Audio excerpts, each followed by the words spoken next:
We're learning Parshat Vayishlach today. Vayishlach is, toward the end of Breshit. Somehow we have moved through the book of Genesis to the point that we are at Jacob's story. And it's not only Jacob's, but this Parsha, especially the beginning of it, is very much wrapped up in Jacob's backstory, and it begins hinting of a future that is transformed.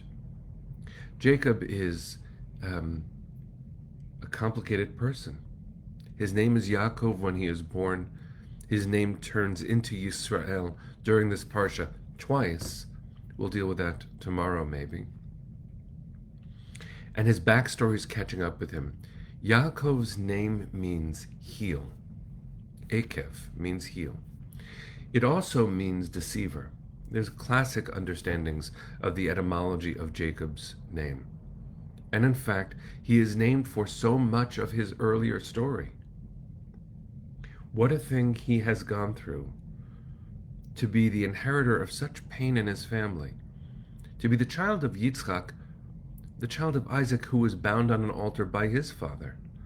This is no simple life. And then to be manipulated by his mother Rebecca into stealing a birthright. First he did it as a child, then he did it as an adult, dressing like his brother, fooling his father, running for his life, then deceived by Lavan, his uncle,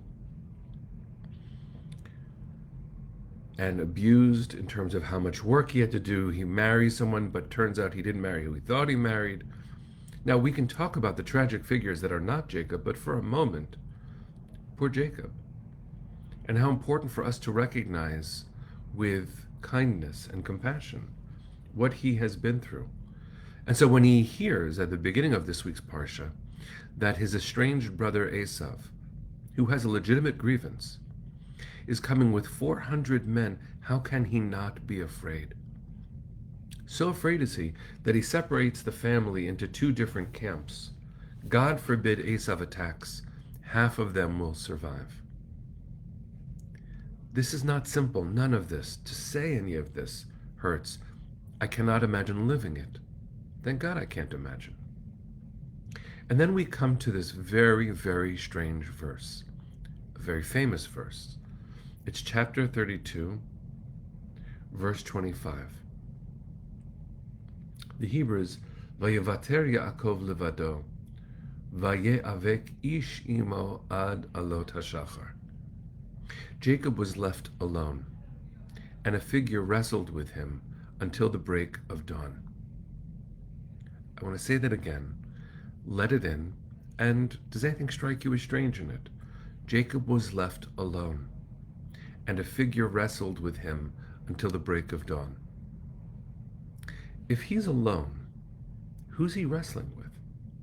Now, there's an answer to this, but the question should be clear.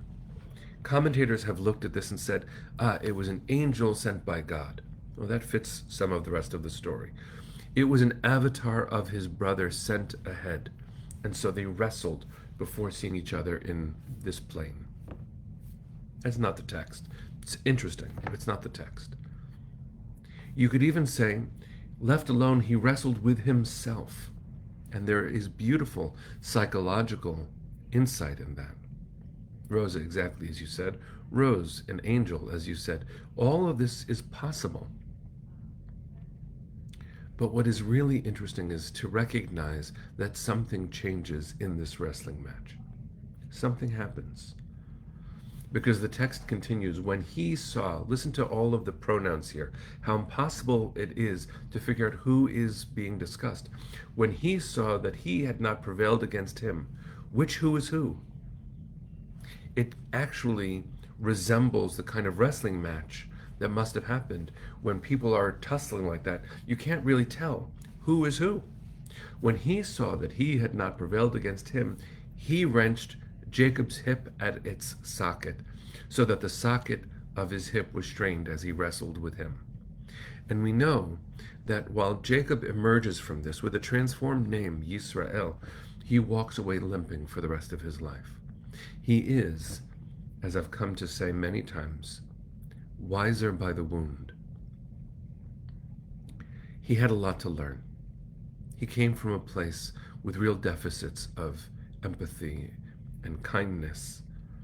He is the child of a very fierce mother and a very complicated father. He lost his brother, and maybe he's the one who actively made that happen. This is all so, so hard.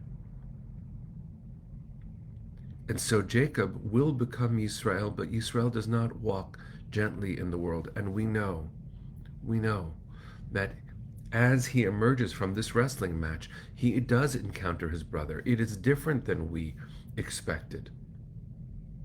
And he walks forward. The story of Dinah, the story of Joseph, this all happens next. And he limps, but he walks on. And I would encourage us to think about this, friends. First of all, the beauty of what Arlene is offering here. Perhaps he was wrestling with himself and God was there to help with his struggle. You're never really alone. Isn't that amazing?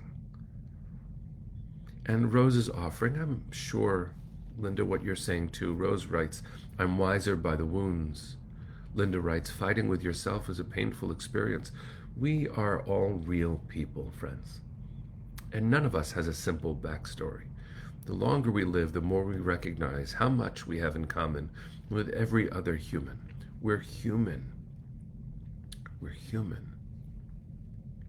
I invite us to think about just how human we are and to appreciate the ways in which we feel every step.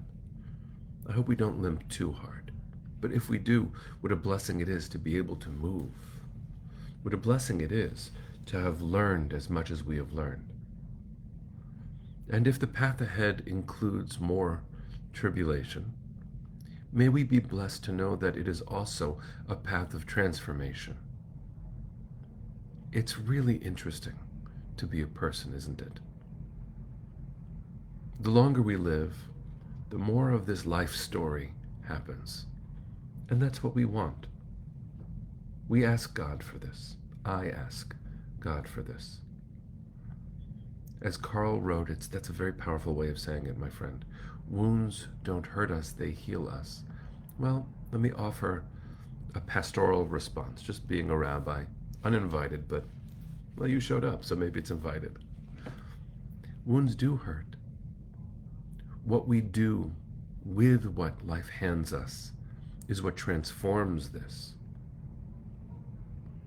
Viktor Frankl's very famous book, Man's Search for Meaning, is a place where he delves into his horrific experience in the Shoah and offers that there is a path of meaning even from this. Even from this. So I would bless us. I would bless us to appreciate the chance we have. We are alive, we are learning, we are living. That if we are walking through this world with wounds, some of them not visible on the outside, we know that we have agency in this. We can make this meaningful. We can walk forward even if we limp a bit. So I bless you, friends. I bless you. I bless you to know that this wrestling match is life. And that as we wrestle, we're not alone. We have each other. And if you're comfortable with this language, I am. God's there too. Caring. Maybe doing some of the wrestling within us, around us. There's meaning to be made. Transformation is ahead. Let's take a breath. Send our hearts to the east. Kolon balevav penima nefesh Yehudi homia ulefatei mizrach kadima ayin letzion Sophia od lo avda tikvatenu התקווה בת שנות 2000 להיות עם חופשי בארצנו, ארץ ציון וירושלים, להיות עם חופשי בארצנו, ארץ ציון וירושלים. Am Yisrael Chai. See you tomorrow, my friends.